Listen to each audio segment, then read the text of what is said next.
Hello students, आज का जो टॉपिक है हमारा, ये जो आप पढ़ रहे थे हाफ वेव रेक्टिफायर, उसी के आगे का टॉपिक है output voltage and load current for half wave rectifier. यानी जो आप हाफ वेव रेक्टिफायर, कल आपने सर्किट डायग्राम पढ़ा था, वेवफॉर्म पढ़ा था, तो आज आपको ये सीखना है कि आप उस हाफ वेव रेक्टिफायर का जो आउटपुट वोल्टेज जो आता था, जो वेव हमने बनाई थी आउटपुट वोल्टेज की, तो पॉजिटिव साइड में आ रहा था इस तरीके से, तो ये आउटपुट वोल्टेज कितना आता है, कैसे कैलकुलेट करते हैं, और साथ ही जो करंट आती है, करंट हम कैसे कैलकुलेट करते हैं। तो ये दो चीज़ें हम आज सीखेंगे।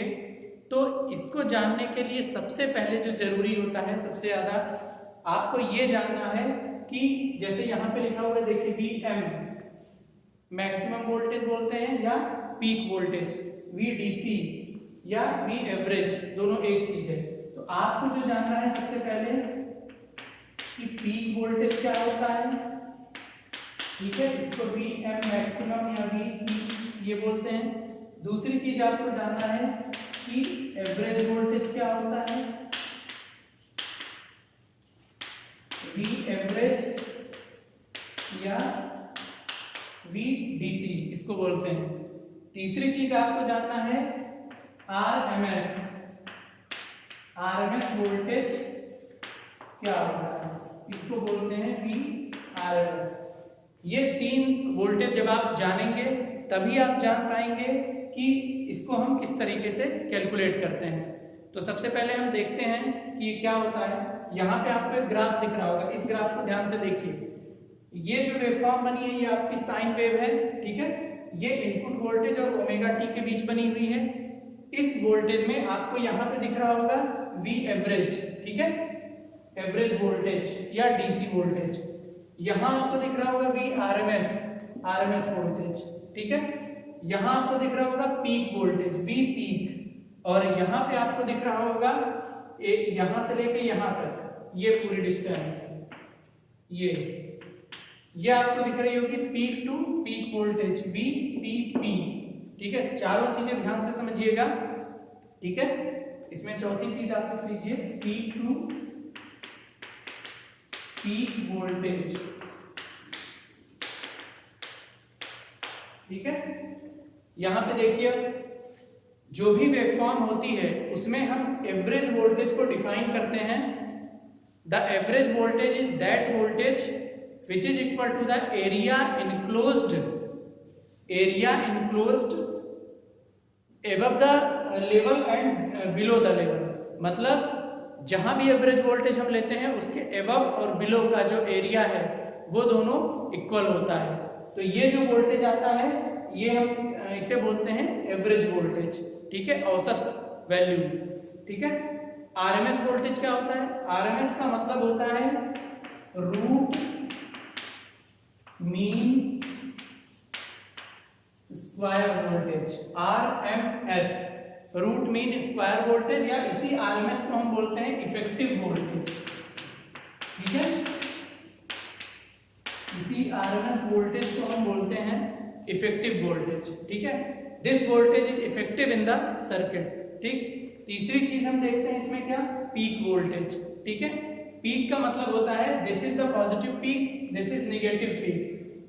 When we said that peak voltage, तो हम इसको यहाँ पे पॉजिटिव साइड में ले रहे हैं तो हमने लिखा V पीक। नेगेटिव में लिखेंगे तो यहाँ ये भी पीक है, बट इसको हम बोलेंगे नेगेटिव पीक वोल्टेज, ठीक है।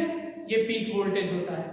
अगली चीज जो आपकी आती है पीक टू पीक वोल्टेज, ठीक है। इसको रिप्रेजेंट करते हैं P टू P से, पीक टू पीक वोल्टेज, यानी पॉजिटिव पीक से नेगेटिव पीक तक, peak to peak voltage VPP।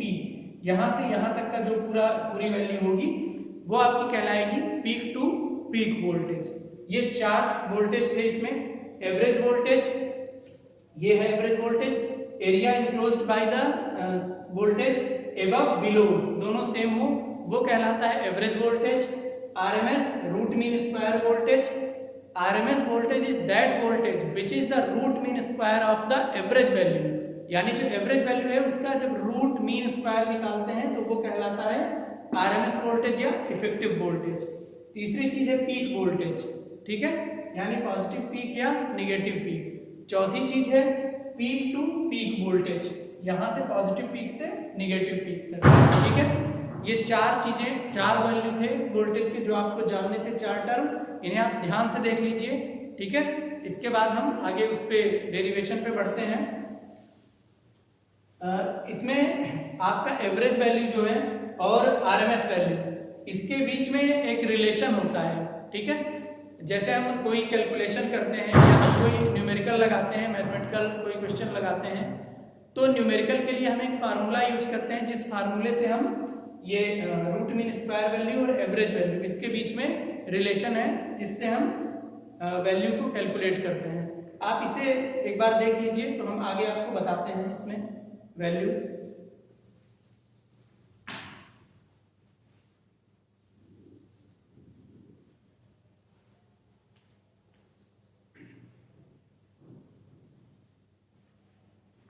ठीक है, यहां पे देखिए रिलेशन होता है V average equal to 0.637 into V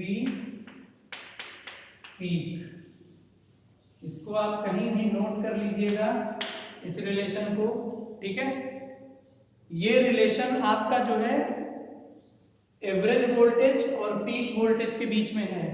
average voltage बराबर 0.637 इंटू पीक वोल्टेज, जब मल्टीप्लाई कर देंगे तो हमें एवरेज की वैल्यू आ जाएगी, ठीक है। दूसरा जो रिलेशन होता है वो हम आपको बताते हैं। दूसरा जो रिलेशन है इनके बीच में वो है आपका वी आरएमएस, यानी RMS voltage, root mean square voltage. V RMS equal to 0.707 into V peak, ठीक है। ये जो आपका रिलेशन है ये पीक वोल्टेज और आरएमएस वोल्टेज के बीच में है, ठीक है। ये आपके दो फार्मूले हैं जिन्हें आप न्यूमेरिकल करते समय अगर कैलकुलेट करना हो, average voltage, RMS voltage, peak voltage, तो आप इनका यूज कर सकते हैं, ठीक है। इतना समझ में आया। अब हम आगे बढ़ते हैं अपने डेरिवेशन पे।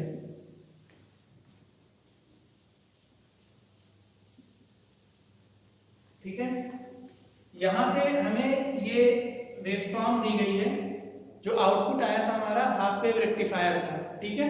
इस आउटपुट में 0 से पाई, पाई से 2 पाई, 2 पाई से 3 पाई।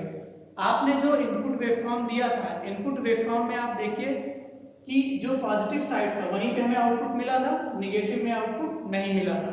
तो इस वेवफॉर्म की हेल्प से हम जो वैल्यू कैलकुलेट करेंगे आउटपुट वोल्टेज की, तो उसके लिए हम लिख सकते हैं कि जो आउटपुट आ रहा है वो कितना आ रहा है, V output equal to, V output को हम लिख सकते हैं, पहले तो ये मैक्सिमम वोल्टेज आ रहा है और आपने हाफ वेव में देखा था Vm कितना था, Vm equal to Vm sine omega T.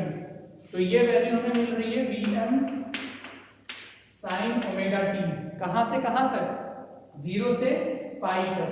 जब ओमेगा टी की वैल्यू 0 से पाई के बीच में आ रही है तो हमें ये वैल्यू मैक्सिमम मिल रही है Vm साइन ओमेगा टी। तो हम यहां लिख सकते हैं 0 टू पाई, 0 से पाई के बीच में जब ओमेगा टी है तो हमें ये वैल्यू मिल रही है।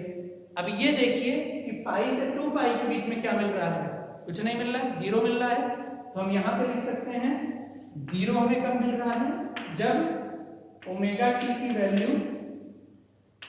ये आपकी पाई से 2 पाई के बीच में, ठीक है। ये ध्यान दीजिएगा, आउटपुट हमें यही मिल रहा है, पहले तो मिल रहा है Vm साइन ओमेगा टी 0 से पाई के बीच में, पाई से 2 पाई के बीच में 0 मिल रहा है। इतना समझ में सबको आया, ठीक है। अब हम एवरेज वैल्यू कैलकुलेट करेंगे, डीसी या एवरेज वैल्यू ऑफ वोल्टेज। अभी आपको हमने बताया कि एवरेज वैल्यू जो हम निकालते हैं वो क्या होता है, area under the curve over the full cycle, ठीक है। यानी इसका फार्मूला जो आपको बताया, area under the curve over full cycle upon base. ठीक, ये फार्मूला। डीसी वोल्टेज या average voltage area under the curve over the full cycle upon base. ठीक है, अब देखिए area under the curve full cycle आपकी कब होगी, पॉजिटिव निगेटिव, पूरा यहां तक मिला देंगे। ये एक आपकी फुल साइकिल है, इसको बोलते हैं वन फुल साइकिल, मतलब इसमें आपका पॉजिटिव निगेटिव दोनों मिला के है। One full cycle upon base, base का मतलब यहां से यहां तक का पूरा फैलाव। ठीक है, 0 से 2 पाई तक। इस फार्मूले की मदद से अब हम क्या करेंगे, वैल्यू पुट करेंगे और इसका डेरिवेशन में कैसे हम आगे बढ़ेंगे ये देखते हैं। ठीक है, इसको हम मिटा दे रहे हैं या इधर देख लेते हैं। अब हम इसको लिख सकते हैं। ठीक है, जो आउटपुट वोल्टेज हम निकालेंगे, अच्छा सबसे पहले आप ये देखिए कि हम कर क्या रहे हैं। हमें निकालना है आउटपुट वोल्टेज और लोड करंट, ये दोनों चीजें निकालनी है। ये दोनों चीजें निकालने के लिए इनिशियल स्टेप जो हमने किया वो क्या किया कि आउटपुट की वैल्यू लिख ली और ये फार्मूला लिख लिया। ठीक है, अब आगे हम जो कैलकुलेट करने जा रहे हैं वो हमारा आउटपुट है, तो हम इसको मिटा दे रहे हैं।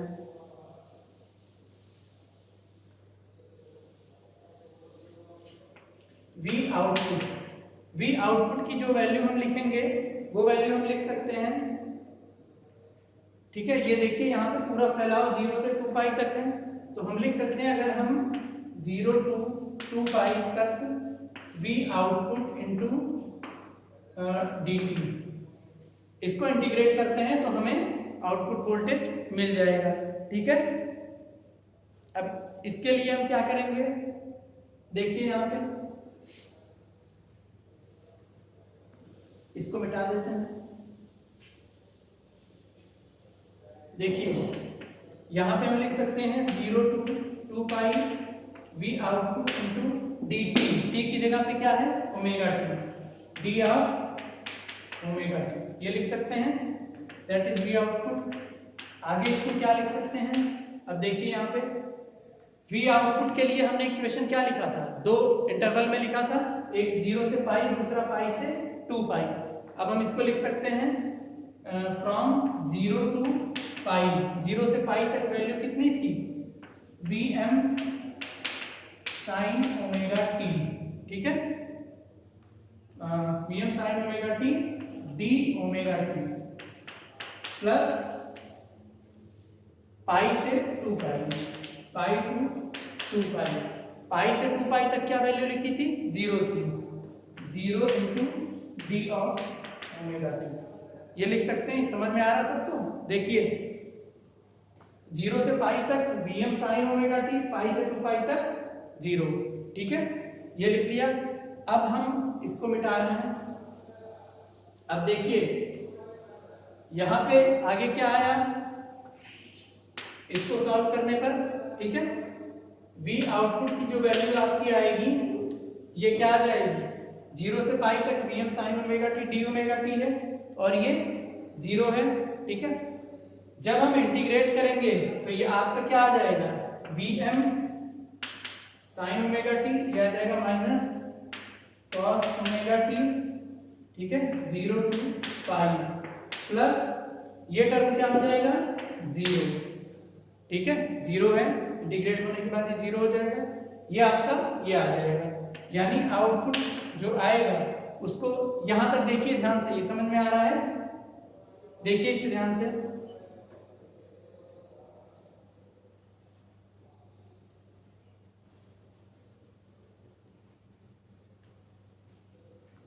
ठीक है, अब आगे इसके हम क्या करेंगे, लिमिट पुट करेंगे, V M minus cos omega T की जगह पाई माइनस माइनस कॉस 0। ठीक है, ठीक, पाई और फिर 0, ये लिमिट पुट कर दी हमने। ये आपका आ जाएगा सॉल्व करने पे कितना, V M 1 minus minus plus 1, 1 plus 1, यानी इसको मिटा देते हैं, ये आपका आ जाएगा वी आउटपुट बराबर 2Vm, ठीक है। लिमिट पुट करने के बाद ये आपकी आउटपुट वोल्टेज की वैल्यू आ गई, ठीक। V output equal to 2Vm, लेकिन ये जो आपने V आउटपुट निकाला है ये किसके लिए निकाला है? आपने शुरू में फार्मूला लिखा था V एवरेज वैल्यू का, ठीक। तो उसको आप सॉल्व करते गए तो आपका ये इक्वेशन आया, इसको हम इक्वेशन 1 लिख देंगे। तो आज का जो ये डेरिवेशन है ये यहीं तक रहेगा, आप यहां तक इसको प्रैक्टिस करिएगा।